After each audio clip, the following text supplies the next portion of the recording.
Welcome back to the Williams Real Estate Channel. I'm your host, Geordie Williams. Today we are discussing political cycles. What happens down in Canberra? It is all cyclical, and I view it through the lens of the 18-year land cycle. And we'll take a trip down memory lane today as we discuss how policies and politics is very cyclical as the cycle plays out. Before we get into that, we'll just do a quick summary of what the key common policies are for both Labor and Liberal, being Labor left government, Liberal right. But as the market plays out, each party tends to lean further, being Labor left or Liberal right, as the market reaches its limits like we are experiencing today. So we've got polar opposite type of policies these days, lesser centered views as the market tends to push those views further and further each ways. But we'll run through these. So Labor typically has higher taxes compared to the Liberals with lower taxes. Labor has higher regulations, specifically on businesses, versus Liberals have less regulations, more of a free market. Labor supports a bigger government, so more employees employed under the government, which we're seeing these days. One of the biggest governments we've ever had is currently under Labor, versus the Liberal government support a smaller government. Labor tends to restrict business and business growth, whereas Liberals support business and entrepreneurship. We have high migration rates coming from Labor. They tend to like to drive growth through migration, as that also pulls into their globalist views as well, versus the Liberals tend to have a more moderate migration rate, as Liberals are more patriotic. Liberals tend to want to protect Australia for Australians, versus Labor left more likes to create Australia, big Australia for the globe.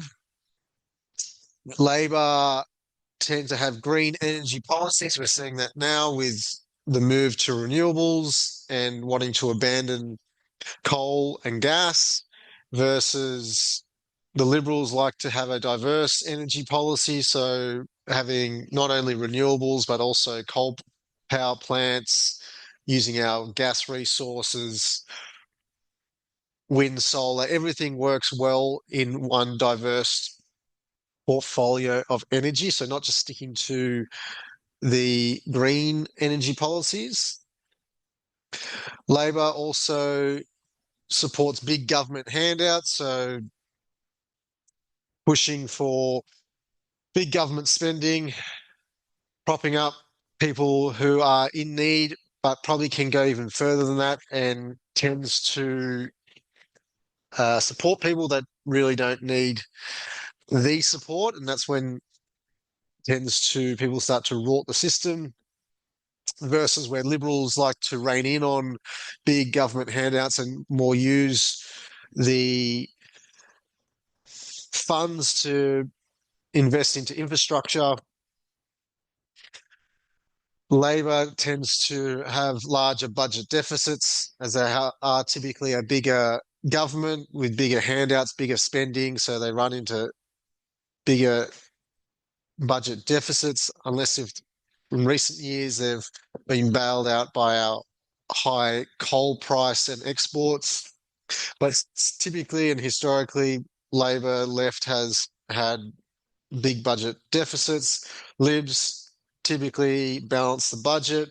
They are more business minded. The Liberals, typically the Libs have The politicians have started in the private sector and have worked their way into government after working many years in some form of business. In the private sector versus Labor, they tend to be career politicians, just like Albo and Jim Chambers have always worked in government. I think Jim Chambers worked 6 months in the private sector, couldn't handle it, so he went and worked for the government ever since. So it paints a picture of the way they think if they haven't actually worked in a business or worked in the private sector and they're only career politicians, it very well swings to the left.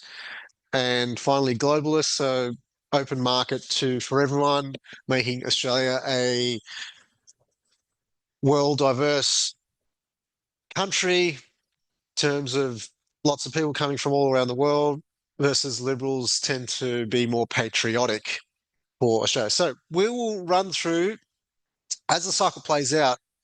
Obviously, Australians vote in each party.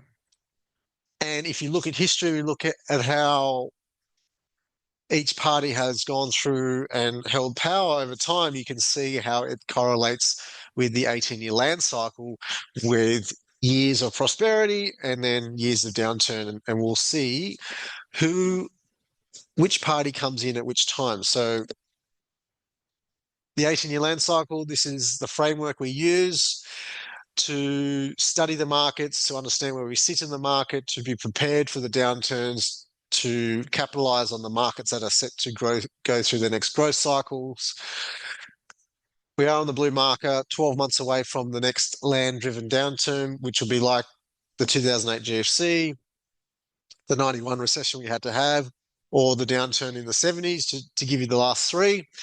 The next one's going to be a big one. Every second one is typically a big one. So the next one will be like the 90-91 recession we had to have.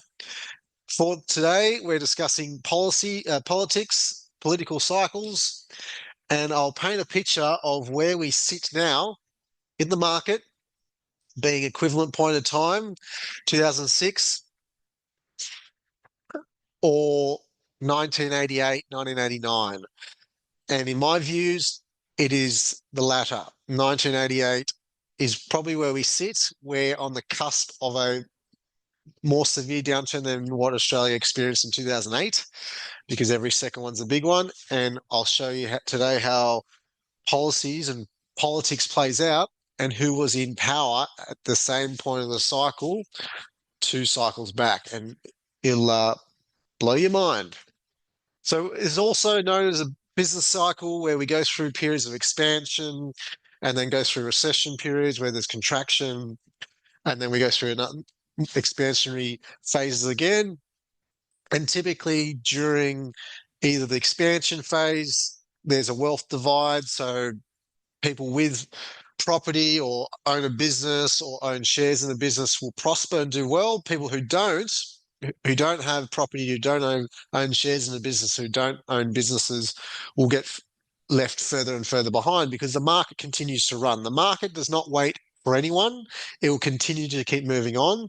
Hence why we are a big advocate of buying investment properties, renting them out, fixing them up, pushing rents, holding them through market cycles, potentially even selling them off if you're looking to scale and go larger, to capitalize on the market cycle, also to protect yourself from the downside, to not get taken out with the wash when the recessions come around, but then also be prepared for those downturns when they do come around, to snatch up all the bargains. So during the expansion phase, typically we see, and historically, we see liberals in power, as they are more business minded. They're all more for a free market. They let the markets run. Just like what we saw out of World War II, we had over 20 years, 21 years of prosperity out of World War II, which in the 50s and 60s, big boom from 1949 out of World War II, big prosperity, all the way up until the late 60s, where Liberal or the coalition government were in power for over 20 years.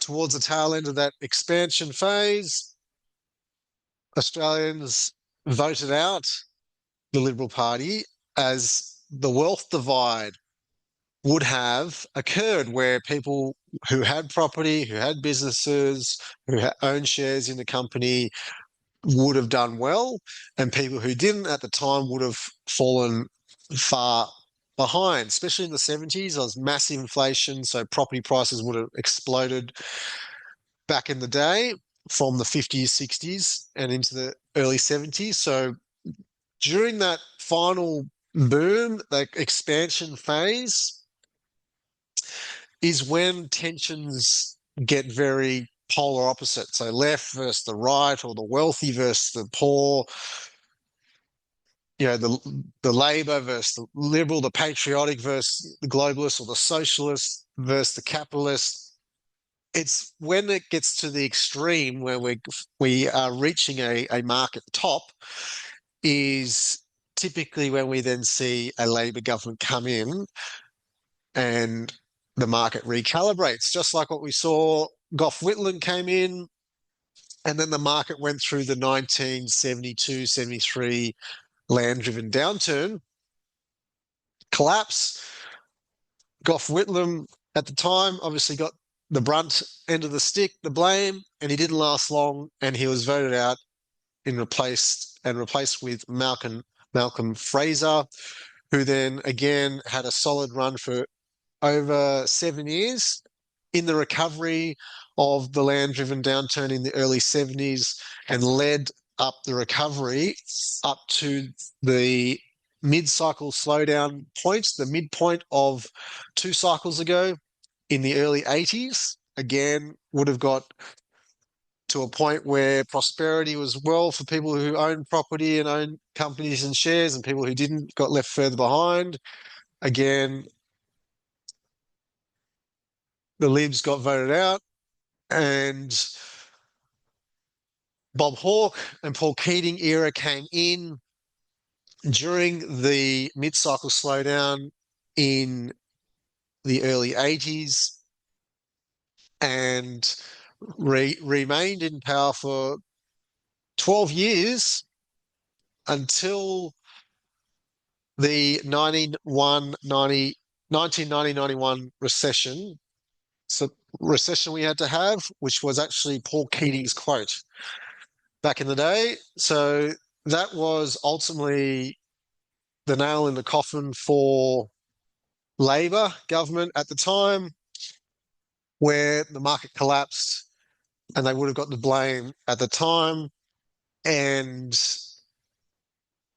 out of the recovery, we then saw a good 11, 12 years of prosperity through the John Howard era, where again, the Liberals came back in during that recovery out of the early 90s recession, which hurt a lot of the baby boomers at the time. And Howard remained in power for the full expansion up until the peak market of 2007. Again, peak market, Libs in power, would have been a solid time to invest. I was still at school during this period, but would have been a very good time to invest between, the early mid 90s all the way up to 2006, 2007, solid years of prosperity, which was in that expansion phase prior to the GFC. Obviously, we hit a market top in 2007. Australians again voted out the Libs because the left versus the right, the wealthy versus the poor scenario again. We reached that peak. So Labor came in, and Labor went through, I guess, those disastrous years. Kevin 07, Kevin Dud throughout the GFC. So this was right smack bang in the GFC, and then even Kevin Rudd got removed for a stint. Julia Gillard. So that whole period between 2008 to 2013 was during the global financial crisis. Um, not the best period for the markets. Good time to buy, but having a Labor-left government in during that period would have just been rubbing insult into injury in terms of their policies during a market decline. So by the end of 2013, Australians were again fed up with it and re-voted the Liberals back in for another prosperity run, which was the recovery after the GFC, lead up to the mid-cycle slowdown or just prior to the COVID recession, where we saw a good solid run, what's that, 6 years in the first half of the current cycle. And obviously, you know where we are now. It is a red sea. So we are hitting a market, starting to hit a market top.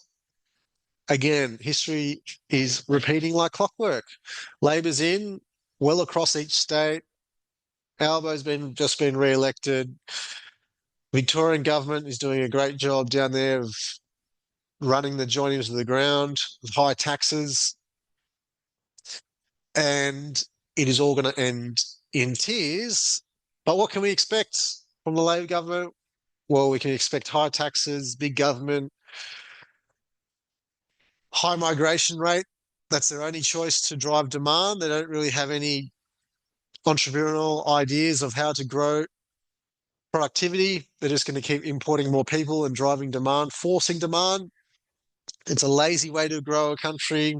It's good for property investors. It'll push demand on the infrastructure, push demand on housing. It's why house prices continue to keep going up and up and up. They've also got bans on these people from buying anything, so they're just going to drive straight into the rental market, higher rents, and green energy policies, which will keep pushing up energy costs, big government spending, energy relief. So they've got the high energy costs because of the green energy policies, and then they're giving handouts, so big handouts, student debt handouts, help to buy scheme handouts, big budget deficits. This is going to create sticky inflation and potentially rates might need to go up towards the tail end of this market cycle. Time will tell, but inflation may well stay sticky with these high budgets. We've got the budget coming out soon, so that'll be interesting. Unrealized capital gains tax, that's pretty much a wealth tax. So they're now taxing people's gains without even realizing it to support the budget and lack of international security, which is absolutely crazy. They are globalists, so they're not very patriotic. It's what we can expect. Unrealized capital gains tax. So Jim Chambers thinks it's a great idea to tax people's super with a balance of 3 million. You may be thinking, oh yeah, that's people wealthy. If you buy a property in your super, it won't take you long to hit the 3 mil mark, and it's not indexed, meaning that they've got the line in the sand for 3 million. The Greens want to push it to 2 million, which means everyone less than 40 who are investing in their super or buying a property in their super will land in that bracket in their lifetime because prices keep going up. And if they hold it at 3 million, everyone will end up landing there.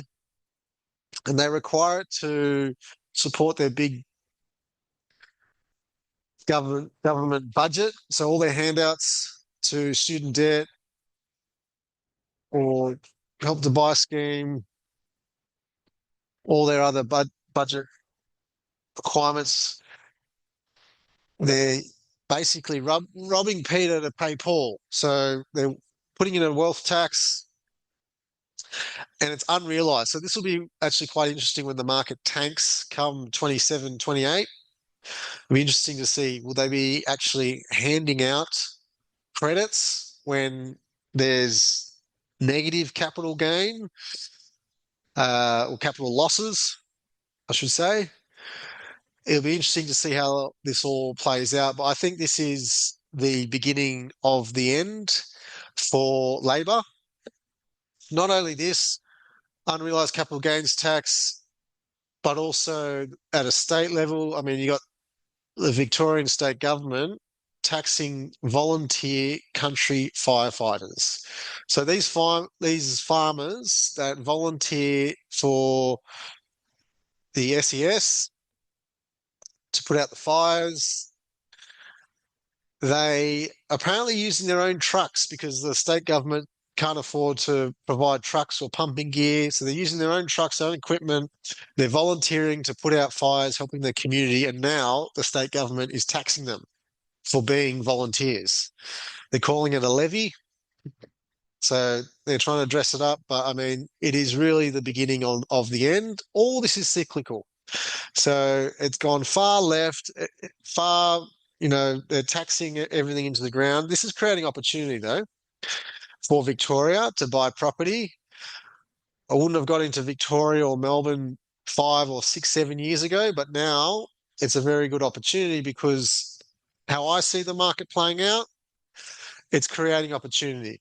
When the market turns, come 27, 28, state governments elections are 18 months or 2 years away. So I see the Labor government at a state level, they all start converting to Liberal slowly.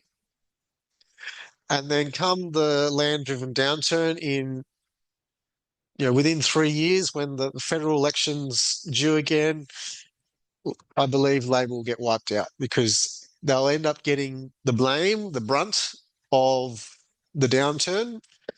And the Australians will decide that this social left movement, taxing, more taxes, they're coming after everyone at a state level. So at some point, people will be fed up and they'll be voted out and we'll again go through another solid years of prosperity in the recovery in the next cycle. So hang tight, cash up, hang tight, get through it, but it's going to create opportunity. If you can capitalize on this, and especially the likes of Victoria, they're in a big hole and they need a entrepreneurial, business-minded government to come in and clean it all up, which I'm sure it will. The tide will turn. This is all cyclical in the years ahead. As always, shoot me an email if you thought that was interesting. If you want help buying property and capitalizing on the Victorian property market, we are actively buying in the Victorian property market along with Sydney. It is a great time to buy, provided you're buying in the right market, the right product, or the right price. Not everything will perform in the future years ahead. Don't get carried away with the herd.